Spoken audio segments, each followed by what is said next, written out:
할렐루야. 오늘 함께 읽으신 사도행전 15장 12절에서 21절의 말씀을 가지고 사도행전 강의 56번째 시간 신앙생활의 가이드라인이라는 제목으로 함께 은혜를 나누겠습니다. 우리가 신앙생활을 하는 가운데 특히 초대교회에 이 이방인 출신들의 크리스찬들과 유대인 출신들의 크리스찬이 한 교회에 모여서 신앙생활을 한다는 것은 생각보다 적지 않은 문제들을 만들었습니다. 서로 다른 환경 속에서 오랜 시간 동안 살아왔고 그들이 가졌던 삶의 문화들이 너무나도 달랐기 때문에 실은 교회 안에서 함께 모여서 신앙생활을 한다는 것이 넘어야 될 많은 과제들을 남겼습니다. 그리고 그 문제 때문에 이 사도행전 15장에서는 역사상 처음으로 예루살렘에서 이 공의회, 총회를 열은 기록을 우리에게 전해주고 있습니다. 오늘 이 공의회가 잘 됐느냐? 잘 되었으면 모든 회의는 공동선언이나 합의문이나 발표가 있습니다. 그런데 만약에 회의가 잘 안 되면 아무 발표 없이 끝나죠. 그런데 다행히도 이 예루살렘 공의회는 참 굉장히 어려운 문제인데 이 문제를 잘 해결하고 공동의 선언문을 이렇게 만들었습니다. 그 공동의 선언문을 저는 오늘 설교 제목으로 가이드라인이다 라고 이야기를 했습니다. 오늘 이 초대교회 교인들은 상당히 참 그래도 성숙한 사람들이었던 것 같습니다. 15장 12절에 보시면 온 무리가 가만히 있고 또 이 바나바와 바울, 베드로가 하는 말을 잘 들었다라고 전해주고 있습니다. 뭐 자기 생각들이 다 따로 있고 오름에 관한 생각들이 있는데 그 생각들이 하나님의 역사하심을 보고 이방인들에게 하나님께서 은혜를 베푸셨다는 것을 분명히 깨달으면서 자신들의 주장을 내려놓고 이제 들을 수 있는 하나님의 말씀에 겸허하게 겸손하게 나아가는 자들의 모습이 이 초대교회의 모습이었습니다. 그래서 이 교회가 오늘까지 이렇게 든든하게 주님의 축복의 능력의 교회로 많은 일들을 이루어내며 계속될 수 있는 그런 기반이 만들어지지 않았나라는 생각이 듭니다. 이렇게 이제 서로 어느 정도 이야기가 다 이제 지나고 났으니 서로 이제 결론을 내야 될 때가 온 겁니다. 그러면 결론을 낸 사람이 누구냐? 오늘 15장 13절에 보시면 야고보라는 사람이 등장합니다. 말을 마침에 야고보가 대답하여 이르되 형제들아 내 말을 들으라 라고 얘기를 합니다. 이 야고보 전에 한번 설교할 때 말씀을 드린 적이 있는데 성경에는 여러 사람의 야고보가 등장을 합니다. 예수님의 12제자 중에 야고보가 둘이 있었습니다. 그래서 큰 야고보, 작은 야고보 이렇게 얘기하죠. 그 중에 큰 야고보는 사도행전 12장에서 순교당한 이야기로 이미 등장을 했었습니다. 오늘 여기 나오는 이 야고보는 누구냐? 예수님의 동생 야고보입니다. 그래서 흔히 그냥 주의 형제 야고보라고도 얘기를 하고 성경에서는 이 야고보에 대한 언급이 상당히 좀 자제되어 있는 편인데 성경 외에 여러 나오는 문헌에는 이 야고보가 굉장히 중요한 교회의 인물로 등장을 하면서 별명이 여러 가지입니다. 의인 야고보라는 별명도 있고 교회의 백성을 지키는 성체와 같은 존재다라는 별명도 있고 또 아주 백성들, 크리스찬들, 이 교인들을 위해서 기도를 아주 많이 했다는 겁니다. 그래서 이 별명이 낙타 무릎입니다. 그 무릎이 굳은 살이 배겨서 낙타 무릎처럼 됐다. 그래서 낙타 무릎이라는 별명도 있습니다. 바울은 이 야고보에 대해서 갈라디아서 2장 9절에서 이렇게 표현합니다. 교회의 기둥과 같이 여기는 야고보다 이렇게 얘기합니다. 기둥과 같다. 교회의 기둥이다. 한마디로 야고보는 예루살렘 교회의 대표적인 인물이었고 지도자였습니다. 이제 이 예루살렘에 있었던 회의가 마무리되어져 가는 과정, 그것을 마무리 지을 수 있는 권위를 가진 사람으로 야고보가 등장을 하는 겁니다. 이 야고보는 성경에 나와 있지 않지만 이제 62년에 야나누스 2세라고 하는 대제사장에 의해서 돌로 쳐서 죽임을 당하는, 순교를 당하는 그런 인물입니다. 살아있을 동안에는 교회에 큰 기둥이었고 그는 얼마 지나지 않아서 순교함을 통하여서 더 큰 영향력을 끼치는 인물이 되었습니다. 어찌되었든 이 야고보가 이 예루살렘 총회의 공의회에 결론을 냅니다. 15장 19절에 이렇게 얘기합니다. 그러므로 내 의견에는, 이렇게 얘기합니다. 내 의견에는, 여기에 이제 누군가는 이게 개인적인 의견이다 이렇게 표현하기도 하지만 여기는 단순하게 개인적인 의견이라고 표현할 수 없습니다. 이거는 분명하게 내 판단에는, 내 결정에는, 내 모든 것을 다 들어보니 이 모든 것에 좋은 의견은, 이러면서 이제 하나로 묶는 역할을 하는 거죠. 그러면 이 야고보의 의견은 무엇이었느냐? 이방인 출신대 크리스찬들과 유대인 출신대 크리스찬이 교제를 나누고 서로 연합되어지는데 문제없게 만드는 것이 야고보의 목표였어요. 한쪽을 일방적으로 손을 들어서 한쪽을 일방적으로 불편하게 만드는 것을 야고보는 원하지 않았습니다. 그래서 이 모든 사람들이 불편함 없이 교회의 이 지붕 아래 다 모여서 함께 교제와 연합을 이룰 수 있도록 지침을 내려주는 거예요. 최소한의 것을 전하는 겁니다. 적어도 이것을 지키면 이방인 출신의 크리스찬들도 교회 안에서 불편하지 않고 유대인 출신들 크리스찬들도 교회 안에서 불편하지 않고 서로 연합하여서 함께 갈 수 있지 않겠느냐라고 생각을 한 거예요. 그러면서 제가 볼 때 이 두 양쪽에서 요구하는 것들을 들어주기 시작합니다. 첫 번째로 오늘 이제 그것들을 나누면서 저는 여러분들이 이 교회, 이 야고보가 내린 이 지침이, 이 결정이 초대교회에 굉장히 중요한 근간을 이루게 됩니다.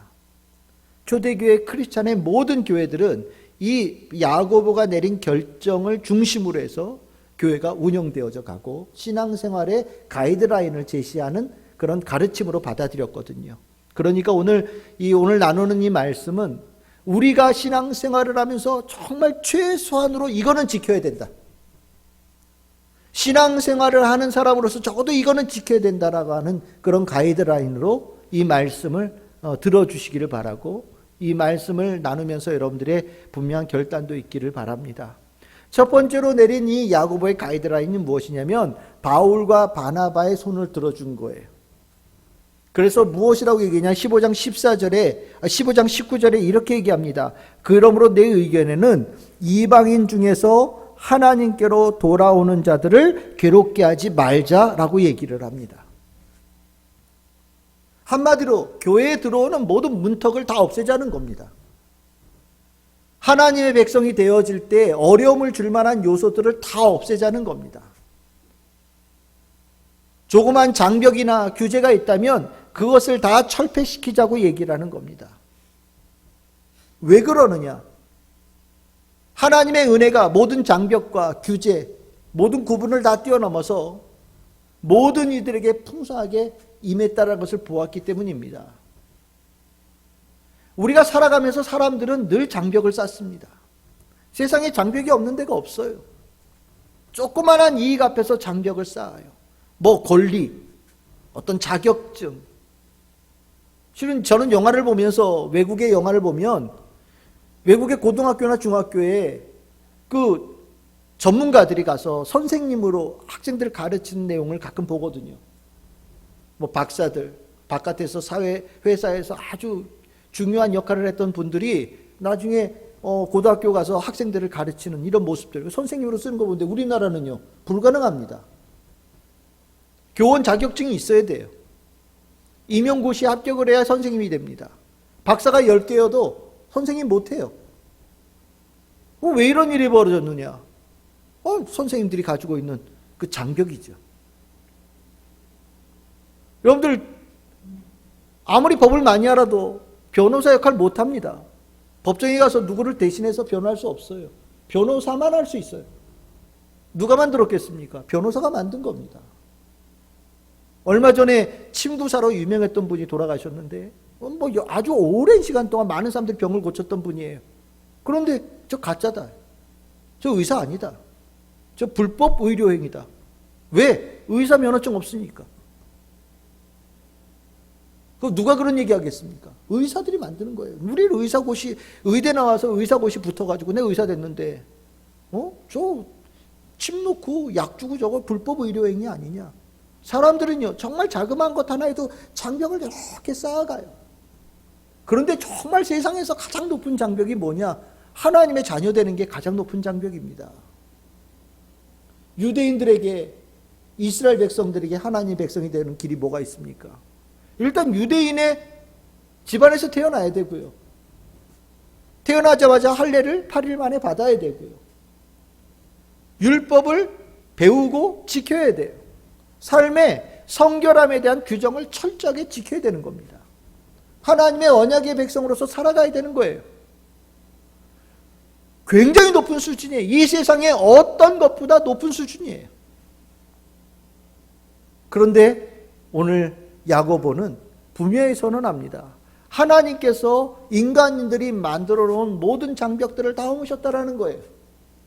그러니까 우리들도 그 장벽을 허물자라고 선언합니다. 교회에 조그만한 문터 있다면 없애버리고, 교회에 들어올 수 있는 사람들의 자격을 조금이라도 저해하는 요소들, 구분하는 것들이 있다면 그것도 다 없애버리고, 모두가 다 누구든지 어떤 모양이든지 다 교회 안에 들어와서 하나님의 백성이 될 수 있도록 우리가 쌓았던 그 장벽들을 허물자라고 얘기를 합니다. 실은 이 장벽을 허문다라는 거 굉장히 힘든 일이에요. 이 장벽이 자신들의 권위를 내세웠고 자신들의 특별함을 내세웠고 자신들이 가지고 있는 단 하나의 자랑거리와 같은 거예요. 이걸 허문다라는 것은 진짜 뼈를 깎는 고통입니다. 내가 쌓아왔던 모든 것들을 다 허물어버리고 모든 사람들에게 공개하고 그것을 나눈다라는 것은 유대인들의 입장에서 봤을 때는 너무 아픈 일이에요. 그런데 이것이 어떻게 가능하냐고요? 그것을 다 덮는 하나님의 은혜가 있었기 때문입니다. 장벽을 허물어버려라. 그러면 하나님께서 주시는 은혜가 교회 안에 더 풍성하게 이루어질 거다라고 얘기하는 겁니다. 여러분들이 이 교회가 이렇게 장벽이 완전히 허물어졌다라는 것은 예수님의 가르침 속에서도 이미 있었습니다. 누가복음 14장 21절에서 23절에 보시면 비유로 이런 말씀을 하십니다. 잔치가 벌어졌습니다. 잔치에 초청받은 사람들이 있어요. 이 잔치에 초청받은 사람들은 대단하게 소중하고 중요한 사람들입니다. 세상에서 지위가 있는 사람들이에요. 구별되어진 사람들입니다. 근데 이 사람들이 이런저런 저런 핑계로 잔치에 참여하지 않겠다라고 얘기를 합니다. 그랬더니 주인이 노하여서 종들에게 얘기를 합니다. 뭐라고요? 빨리 시내의 거리와 골목으로 나가서 가난한 자와 몸 불편한 자, 맹인들, 저는 자들을 데려오라고 얘기를 합니다. 전에는 이 잔치에 참여할 수 없는, 자격이 되지 않는 사람들이에요. 근데 이 자격이 되지 않는 사람들이 이제 불러오라고 얘기를 하십니다.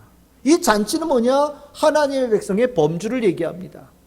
전에 이 하나님의 백성의 범주에 들어선 사람들이 있었지만 이제는 시대가 달라졌다라는 거예요. 누구든지 전에는 불가능했다고 생각되어지는 그 사람들 다 초청되어서 잔치에 참여하게 만들고, 그래도 자리가 남았다고 얘기하니까 14장 23절에 이렇게 얘기합니다. 길과 산 울타리가로 나가서 사람들 강권하여 데리고 오라고 얘기합니다. 전에는 그 앞에는 시내 골목에 다니며 사람들을 데려오라고 했는데 이제는 더 멀리 가는 거예요. 산골짜기에 가거나 저 멀리까지 가서 사람들을 데리고 오라고 얘기하는 겁니다. 오늘 15장 이 사도행전의 맥락에 본다면 이들이 누구냐면 저 땅끝까지, 땅끝에 사는 이방인들을 얘기하는 거죠. 하나님께서는 이제 하나님의 백성을 완전히 다르게 만드셨다라는 겁니다. 전에는 하나님의 백성이 요만했어요. 요만한 범주의 사람들을 하나님의 백성으로 만들어가는데 이런 규정들이 있었던 거죠. 그런데 하나님께서 완전히 하나님 백성이 되어지는 범주를 이렇게 큰 그릇으로 만드셨다라는 겁니다. 조그만 범주의 하나님의 백성을 규정할 때는 옛날에 그 규정들이 의미가 있지만 이제 하나님께서 모든 사람들을 부르시는 하나님의 백성의 큰 그릇을 만들었으니 이제 옛날의 규정은 의미가 없다라는 거죠. 그래서 아까워하지 말고 우리 깨끗하게 덜어내자라고 권면하고 있는 겁니다. 교회는요, 분명한 첫 번째 이 공통되어진 각오가 있어야 돼요. 교회는 모든 자에게 열려진 공간이어야 됩니다. 모든 사람이 낮은 자, 비천한 자도 얼마든지 교회에 와서 마치 내 집인 것처럼 가장 편안하고 안전하게 거할 수 있는 것이 교회가 되어져야 돼요. 만약에 교회가 그것을 잊어버리게 되어진다면 그 교회는 이미 생명력을 잃어버린 거라고 생각하셔도 좋습니다. 교회는 구분이 없어야 돼요. 교회는 모든 자들이 들어와서 가장 안전하게 지낼 수 있는 공간이 되어져야 됩니다. 그게 우리에게 주신 은혜였고요. 또 우리를 통하여서 전하여질 중요한 모습이어야 된다는 겁니다. 우리가 이 사람인지라 사람들이 살면서 조금씩 우리도 모르게 장벽을 만들어 갑니다. 내가 교회를 10년 다녔어요. 내가 이 교회에 처음부터 있을 때부터 교회를 다녔어요. 저 직분이 뭐예요? 그러면서 우리끼리 여러 가지 뭔가를 우리도 모르게 장벽들을 자꾸 쌓아가요. 그런데 우리는 분명하게 민감하게 그 장벽들을 바라보고 그것에 대해서 버려야 되겠다, 깨야 되겠다, 부셔버려야 되겠다는 결단을 우리는 가져야 되는 겁니다. 여러분들이 우리 교회를 보시면서 혹 목사님, 우리가 이렇게 글로 되어져 있지는 않고 조문이 되어 있지는 않지만 우리 교회 안에 저 문에 들어오는데 요만한 장벽이 있는 것 같아요. 문턱이 있는 것 같아요. 라고 여러분들이 느껴지시는 것이 있다면 저한테 말씀해 주십시오.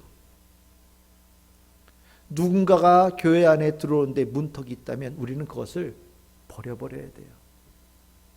문턱이 없어야 돼요. 우리 교회 들어올 때 문턱 없잖아요.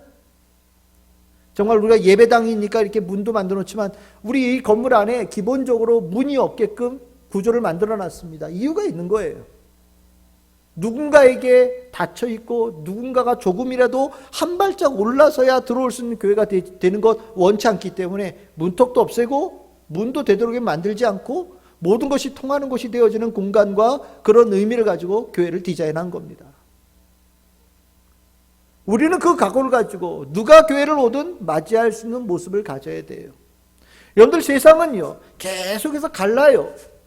문턱을 만들고 사람들 사이에 없던 벽을 만들어서 계속해서 분열을 시킵니다. 우리는 그것들에 대해서 단호하게 거부할 수 있는 결단을 가져야 되는 겁니다. 요즘 들어서는요 정치적인 색깔을 가지고 자꾸 교회를 나누려고 그래요. 기사에 아주 대놓고 이렇게 씁니다. 일부 극보수의 교회는. 그런 교회 없습니다.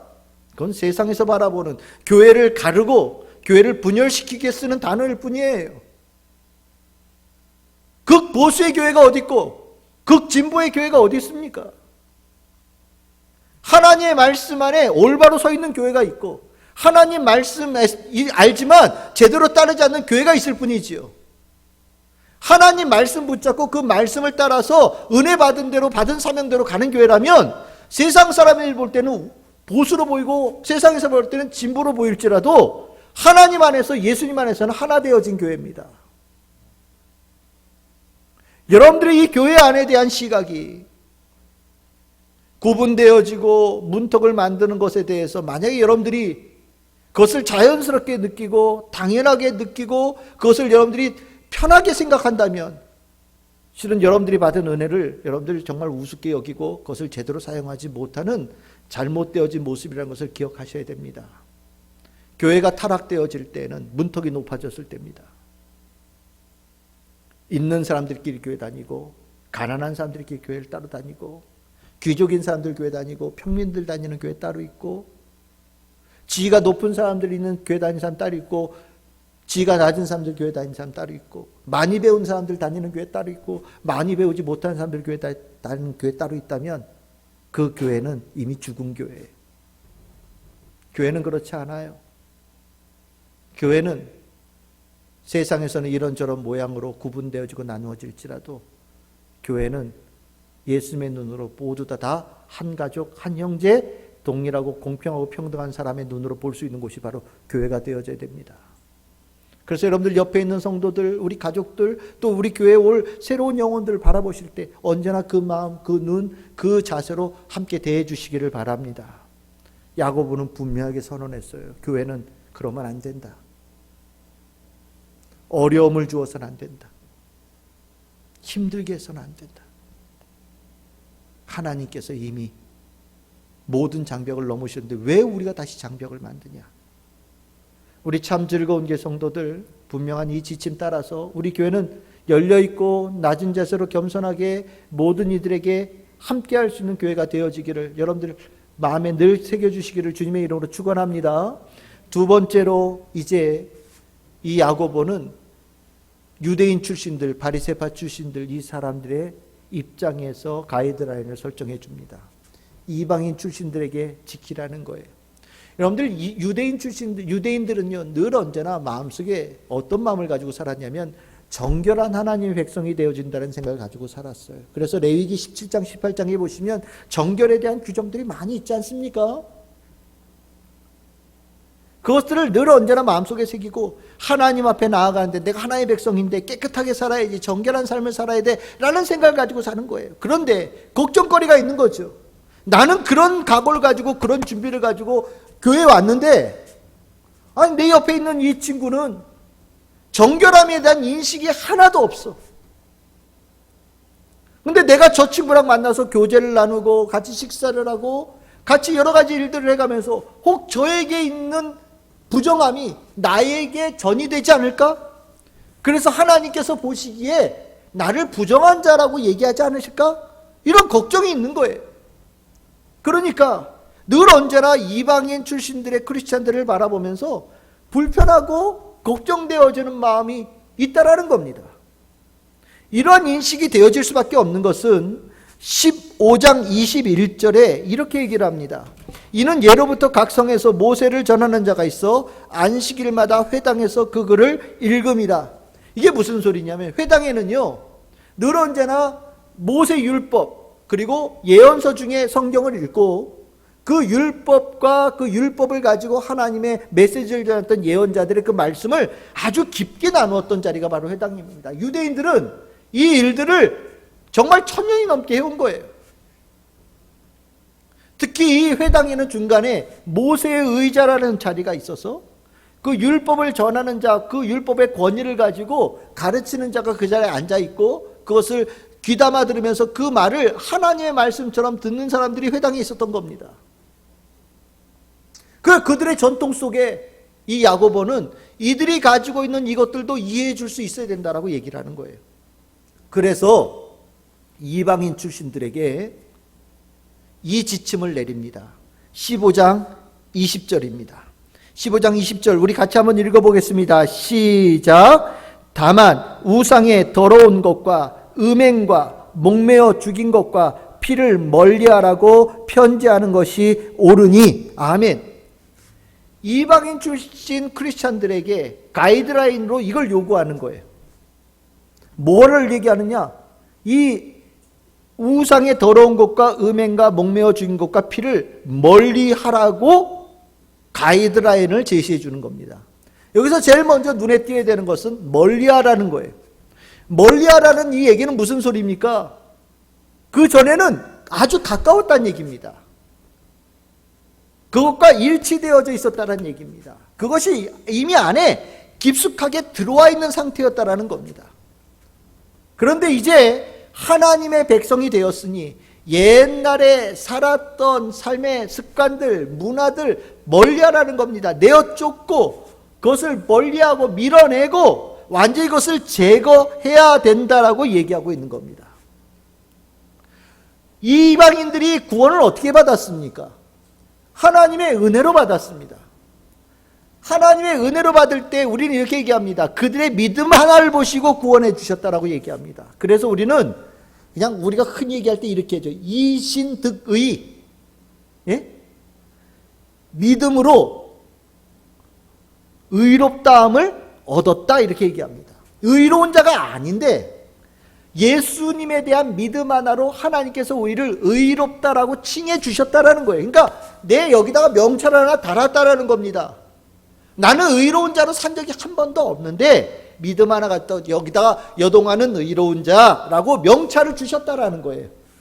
그러면 이 명찰을 받았다라고 우리가 완전히 의로워진 삶을 살았느냐? 그건 아니지만 이건 은혜로 받은 거잖아요. 이건 은혜라는 겁니다. 근데 이 은혜를 받은 자가 이제 두 번째 단계가 필요하다라는 거예요. 그게 뭐냐면 이 명찰값 하라는 겁니다. 너희들이 의로운 일을 해서 의롭게 된 게 아니고 주님의 은혜로 의롭게 됐으니 이제 먼저 의롭다 칭함을 받은 너희들이 의로운 삶을 살아가야 되는 과제가 남았다라고 얘기하는 거죠.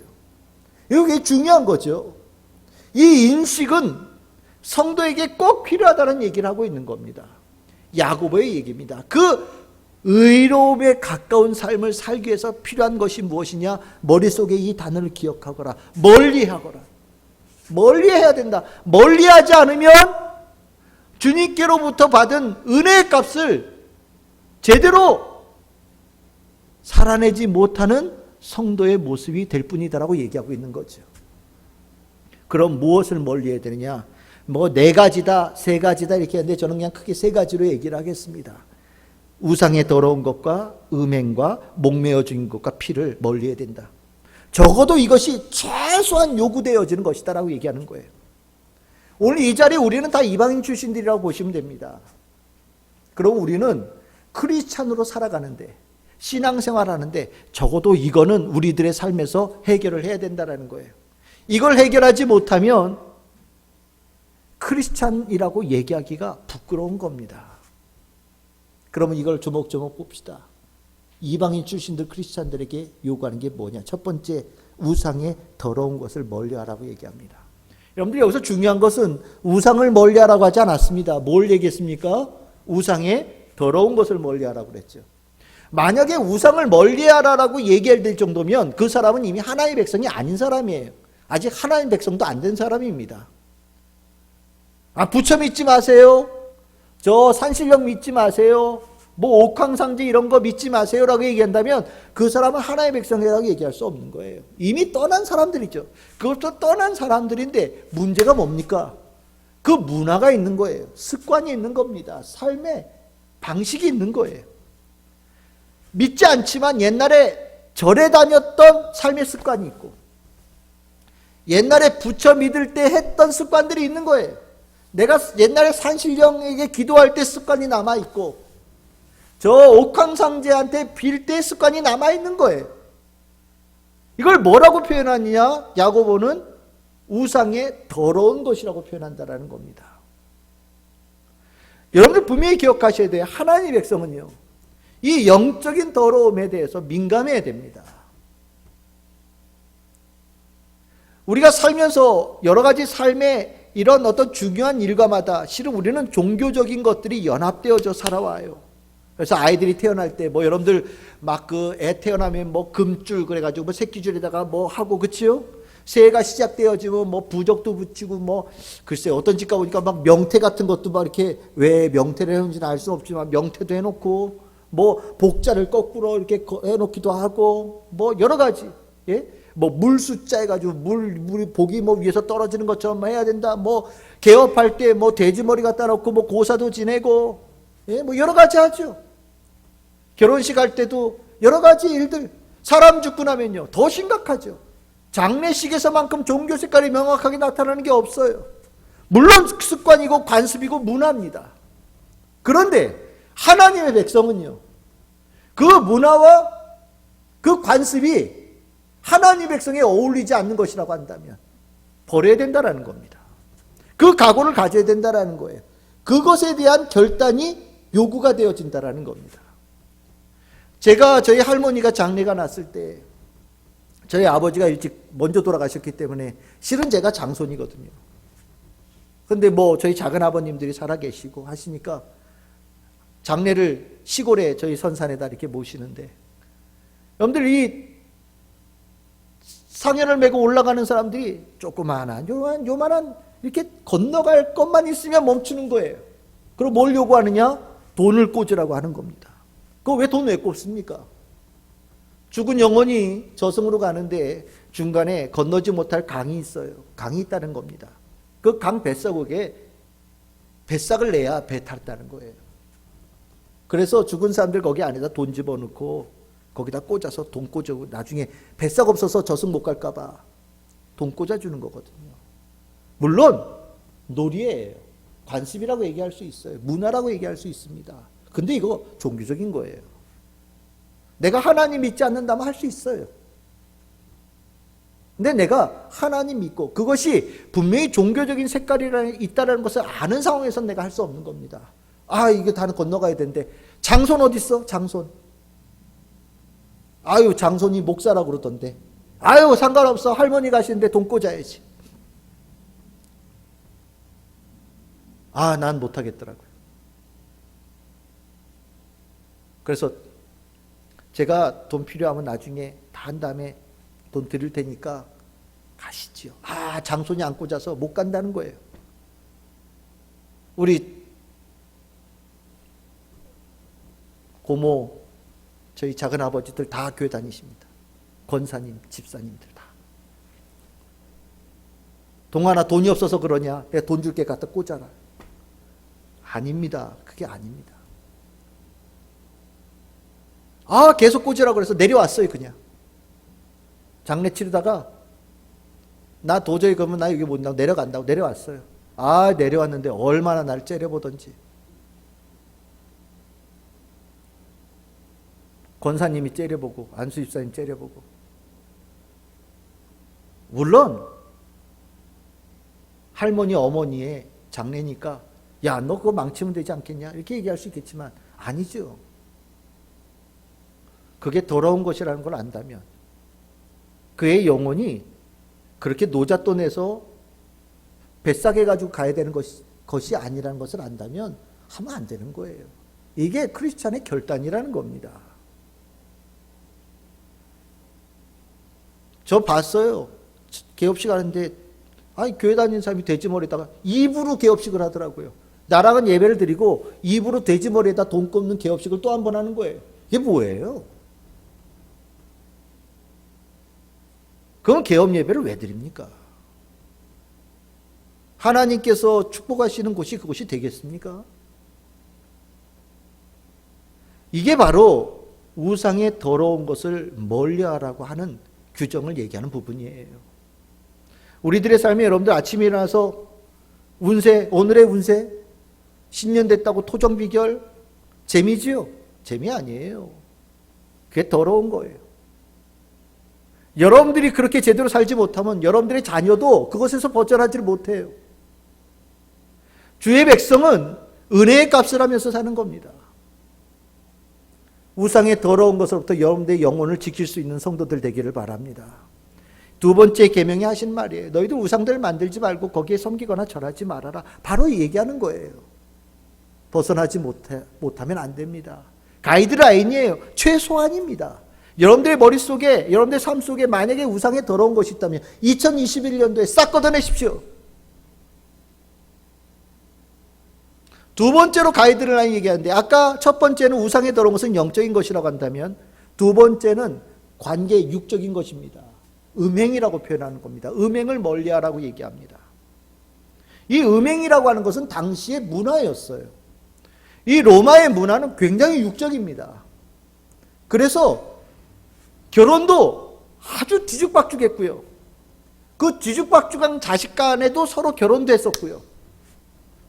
수많은 일들이 성적인 쾌락에 의해서 움직여지는 사회였어요. 왜냐하면 늘 전쟁이 있었고요. 또 전쟁 후에 로마는 대단히 번영을 해서 할 게 없었어요. 그러니까 너무 부유하고 안락하니까 쾌락에 아주 집중적으로 빠져드는 겁니다. 그 쾌락의 가장 집중적인 것이 바로 이 성적인 쾌락이었어요. 여기서 음행이라고 쓰인 단어는 뭐냐면 근친상간을 얘기하는 거거든요. 아주 비윤리적인 것을 얘기하는 겁니다. 성경에서는 이 부분에 대해서 하나님의 백성에게 절대로 하지 말아야 될 아주 금기상으로 얘기를 하죠. 그래서 10계명의 제7계명이 뭐로 되어 있습니까? 간음하지 말아라고 되어 있는데, 여기에 나와 있는 이 음행을 멀리하라는 것이 얼마 지나지 않아서 초대교회는 이 개념으로 더 확실하게 자리를 잡습니다. 간음에 대해서 철저하게 금지하는 거예요. 간음에 대한 금지를 하는 이유는 가정을 지키기 위해서입니다. 가정은 하나님께서 우리에게 주신 최소의 아주 안정적인 축복의 공동체예요. 이 공동체가 깨질 때 가장 근원적으로 깨지는 문제가 뭐냐면 이 성적인 타락에 의해서 가정은 박살나게 되어 있습니다. 그래서 하나님은 절대로 이 가정 안에 음행이 있으면 안 된다라고 얘기를 하고 있고요. 이 음행이 이루어지면 관계가 완전히 다 와해가 되어져요. 관계가 와해가 되어지면서 사람들 사이에 신뢰라는 단어가 다 사라지기 시작합니다. 그리고 이 음행에 빠져들기 시작하면 단순하게 육체적인 죄에서 끝나는 것이 아니라 이 음행을 통해서 수많은 죄의 것들이 이 안에 붙기 시작해요. 음행하는 사람들은요, 그 음행하는 가운데 술과 담배와 도박과 여러 가지 폭력과 거짓이 이 안에 문어발처럼 이게 붙기 시작합니다. 단순하게 시작은 음행이었는데 이 음행이 실은 수많은 죄악을 불러들이는 블랙홀처럼 되어지는 거죠. 그래서 성경에서는 이 음행을 아주 심각한 죄로 얘기해요. 그리고 야고보는 이것만큼은 지켜야 된다고 얘기하는 겁니다. 이것만큼은 지켜야 된다. 우리 성도 여러분, 우리가 이 지금 사회가 굉장히 많은 쾌락 속에 격려하고 그것을 조장하는 사회를 가고 있어요. 드라마에 이제는 정상적인 결혼 생활하는 드라마는 거의 나오지 않고 불륜과 그리고 수많은 가정의 깨어짐의 모습들이 아주 주된 이야기의 흐름처럼 나오고 있고요. 음행을 통하여서 가정이 깨어진 것을 별로 부끄러워하지도 않고 그것을 마치 당연한 것처럼 여겨지는 분위기도 되어지고 있어요. 가정에 대한 소중함이 우리 아이들 젊은 세대들은 더 희박해져서 결혼하지 않고 살아가는 것에 대해서도 이제는 당연한 것처럼 얘기를 하고 있고요. 성이라고 하는 단어가 성스럽고 고결한다는 단어보다 쾌락과 기쁨을 준다라는 이미지가 훨씬 더 강한 시대를 살고 있습니다. 그런데 이 모습은 10년, 20년, 30년, 40년 지나고 나면 이 사회가 어떻게 정말 무섭게 변하게 될지 여러분들 머릿속에 상상이 되실지 모르겠습니다. 이거는요, 정말 죄악된 세상이에요. 이게 바로 소돔과 고모라 성과 같은 모습입니다. 소돔과 고모라 성과 같은 모습은 축복이 있을 수가 없어요. 오히려 하나님의 징계가 있죠. 교회는요, 이 음행으로부터 벗어나야 돼요. 사단은 이 음행을 가지고 얼마나 장난치를 치는지 몰라요. 수많은 사역자들이 이 음행, 간음 때문에 그 사역의 중도에 포기되어진 사역자들이 얼마나 많습니까? 성도들 간에도 이 음행 때문에 교회를 떠나거나 신앙을 잃어버린 사람들이 얼마나 많은지 몰라요. 그래서 얘기한 것 같아요. 야고보는요, 이것만큼은 지켜야 된다. 음행으로부터 멀리하거라. 간음은 절대 안 된다. 간음하는 분위기, 음행하는 분위기가 교회 안에 퍼지는 것을 허용해서는 안 된다라고 얘기하는 겁니다. 우리 참 즐거운 게 성도들, 여러분들뿐만 아니라 우리 자녀들에게 이 부분을 분명히 가르쳐 주기를 바라고, 하나님 백성다운 모습에 이게 최소의 요구사항이라는 것을 분명히 가르쳐 주면서 이 잘못되어 것을 범하지 않는 우리 아이들, 우리 다음 세대들, 우리 성도들 다 되시기를 주님의 이름으로 축원합니다. 세 번째로 멀리하라고 얘기가 뭐냐? 목매어 죽인 것과 피를 멀리하라고 얘기합니다. 이 목매어 죽인 것과 피에 관한 이야기는 저는 이렇게 생각합니다. 이거는 생명에 대한 존중을 얘기하는 겁니다. 다른 말로 표현하면 생명을 경시하고 생명을 오락거리로 여기는 이 세대에 대한 경종입니다. 당시 로마 시대는요, 생명을 아주 우습게 여겼어요. 당시에는 신분도 있었기 때문에 신분이 로마 시민을 제외한 나머지 사람들의 생명은 생명 취급도 안 했습니다. 여러분들 로마 그러면 가장 쇼킹하게 와닿는 문화가 뭡니까? 그 원형극장에서 있었다고 하는 검투사예요. 많은 크리스찬들이 예수 믿는다고 잡혀가서 그 원형극장에 끌려갔다는 거 아닙니까? 그럼 가서 뭐 하는데요? 사람들이 극장에서 하듯이 구경하는 거예요. 뭐를요? 사자와 사람의 싸움을. 그러면 어떻게 해야 끝납니까? 누가 하나 죽어야 끝나는 거예요. 누가 하나 죽을 때 사람들이 박수치고 환호성을 보내는 겁니다. 검투사들끼리 칼을 들고 진짜 죽이는 거예요. 죽이고 한 사람이 목이 날아가고 생명이 끊어지는 모습을 보면서 환호성을 지르는 거예요. 이게 당시 로마의 문화였습니다. 피해 지배하는 문화. 황제가 인기가 없어져요. 그러면 두 가지 했다는 겁니다. 먹을 걸 풀어요. 로마에 사는 사람들에게 먹을 걸 확 풀어서 다들 먹을 거 주고, 두 번째는 거대한 검투 시합을 열었다는 거예요. 그러면 사람들이 미친 듯이 와가지고 사람 죽이는 걸 즐겼다라는 거예요. 우리 같으면 그건 어떻게 봐? 라고 얘기할지 모르지만 당시에는 이게 좋았다라는 겁니다. 무슨 소리입니까? 생명을 존중하는 게 하나도 없었어요. 사람 목숨도 그렇게 여기는데 동물 목숨은요? 말할 것도 없죠. 사람 죽이는 걸 재미로 여겼으니까요. 그런데 여러분들, 피가 뭡니까? 생명입니다. 생명은 누구가 주관자이십니까? 하나님이 주관자이십니다. 피에 대해서 경시한다라는 것은 하나님을 경시한다는 얘기가 되고요. 다른 말로 모든 생명에 대해서 존중한다라고 하는 것은 그 생명의 주관자이신 하나님을 존중한다라는 겁니다. 인정한다라는 겁니다. 이제까지 이방인들은 그 피의 문화, 그것을 즐기는 문화 속에 살았던 거예요. 그런데 야고보는 분명히 얘기합니다. 다시는 그런 문화에 들어가면 안 된다.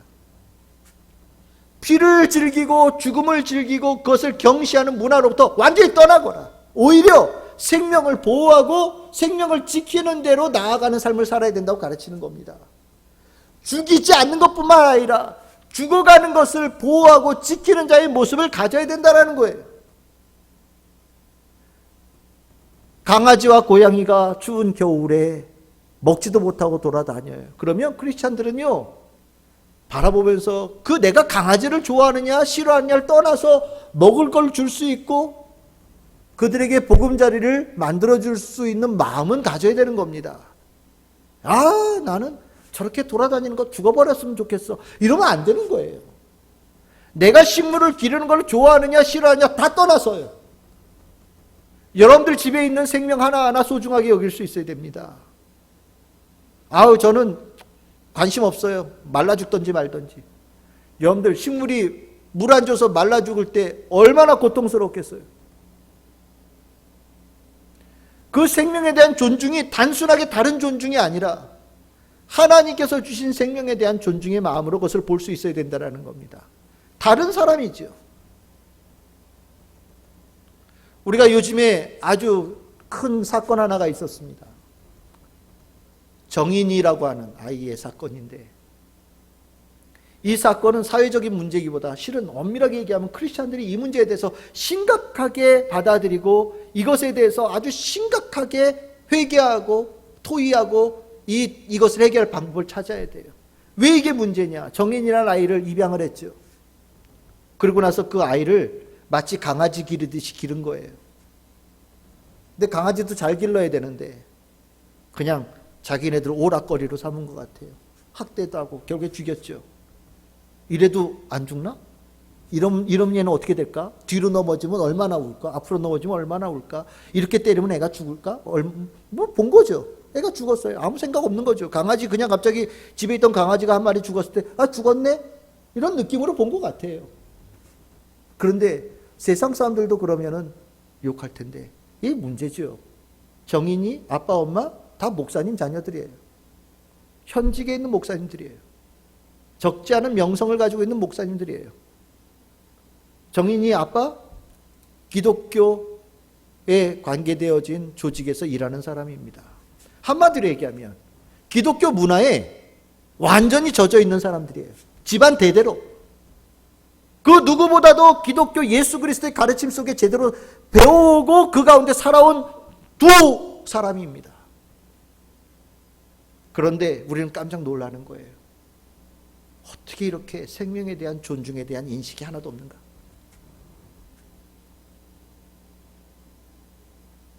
이거는요, 우리가 지금 처해 있는 상황이 이 정도밖에 안 된다는 것을 단적으로 보여주는 겁니다. 교회 다니는데 생명에 대한 존중이 없어요. 생명에 대해서 존중해야 된다는 인식이 명확하지 않다라는 거죠. 이거는요, 세상에서 처벌을 받는 것 이상으로 우리가 이 부분에 대해서 심각하게 생각하고 이걸 경종을 울려야 되는 거예요. 여러분들 어떠십니까? 여러분들 어떠세요? 생명에 대한 존중이 여러분들 머릿속에 분명히 있으십니까? 있으셔야 돼요. 이게 최소한의 가이드라인이에요. 야고보가 얘기하는 겁니다. 이방인 출신들, 너희들 옛 습관을 버려버려야 돼.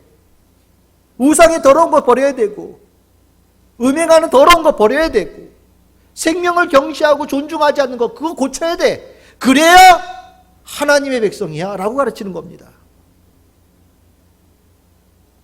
우리는 이 야고보의 이 가르침을 아주 심각하고 중요하게 들어야 됩니다.